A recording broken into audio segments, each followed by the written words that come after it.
Living Local presents Biz Buzz 413.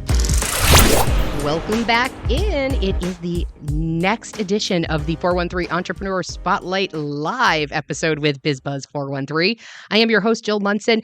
And before I go on, I just have to make sure I thank my sponsor, not my sponsor, our groundbreaker sponsor, Home City Development. They make sure that it is possible for us to do this podcast for you. So today we are enjoying a awesome night at the 413 Entrepreneur Spotlight. It happens every month. So check out our website, livinglocal413.org, and sign up for March. You're not going to want to miss it. It's the Center for Women Enterprise. It's going to be awesome. But right now, I am speaking with someone who, I didn't know her, I think a month ago. I didn't know her. And now I keep running into her, which is good because I like her a lot. She's got really cute hair. Anyway, it's a whole nother story for a whole nother day. Victoria Accorsi from the United Way, and it's the United Way of the Pioneer Valley.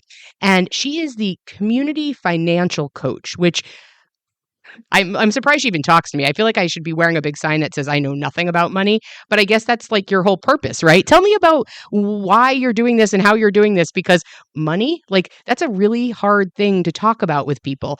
And you're young-ish. I don't know how young you are, but you're young-ish, and you're doing this. So tell me a little bit about the background that brought you here. Yeah, definitely. So I think for me, I went to college for social work, and like any college student, it's like, what am I going to do when I graduate? It's like, where am I going? And I got to my senior year, and I ended up having a class with Dora Robinson. Oh, that explains a lot. Yes. Okay. And she and we just got along really well, and she just started to learn more about me, and I learned more about her too. And from there, the connection just blossomed. And I needed to find a place to do my internship. And she was like, "You're going to go to the United Way. You're going to love it." Oh my And God. I was like, "Oh, okay. Yeah, I probably will." Yeah. Anything you say, I tend to like. That's smart. Right. That's tip number 1 of this podcast is get a good mentor and then listen to whatever they say. Okay. Yes. And then from there, I was supposed to start working with our Women's Leadership Council. And then I started there and then started to get into community outreach. And then they offered me a full-time position in the middle of my internship. Wow. And I was like 100% going for it. Yeah. Why not? And then as time went on, then I graduated, and they offered me a role in financial counseling or coaching. Yeah.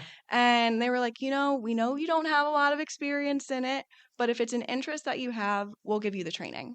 Wow, that's incredible. That's super important. Yes. So I was like, of course, I'm going to take this, because in my eyes, social work, I always wanted to help people. Yeah. So that's why I went into social work. Yeah. And I view Thrive kind of as social work in a different way. So Thrive, because I want people to make sure they know, it's Thrive Financial Wellness, and that's the program within the United Way organization for financial literacy and financial help. So tell me a little bit about what that model, what do you give participants in this program? Yeah, so it's a holistic model where we look at all the aspects of your life, not just your money. Nice. So when I bring folks in, we don't even talk about money our first meeting. Oh, wow. Okay. It's me getting to know you, understand what's important to you, and why that can impact your financial journey, or how that can impact your financial journey. So we look at all of those aspects, and then from there, then we can say, all right, well, we've looked at maybe we need some more network connections, and that could be what's holding us back from accomplishing our goal of moving forward in our career. Yeah. And Well, I want people to know when I saw Victoria speak because I do coaching.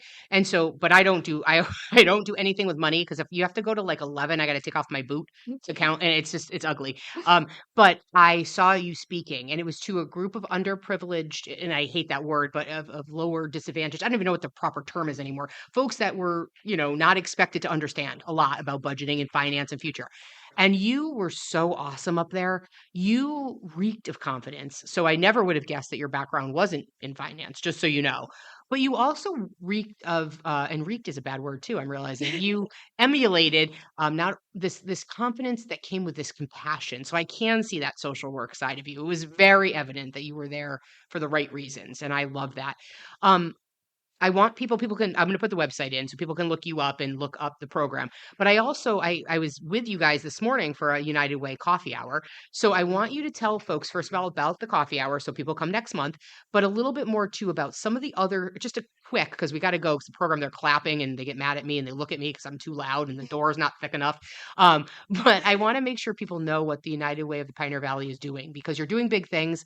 And I think you're a little under marketed. Not blaming your marketing guy, because he's amazing. Brian is amazing, but you're a nonprofit. So tell me about coffee hour and what you're up to.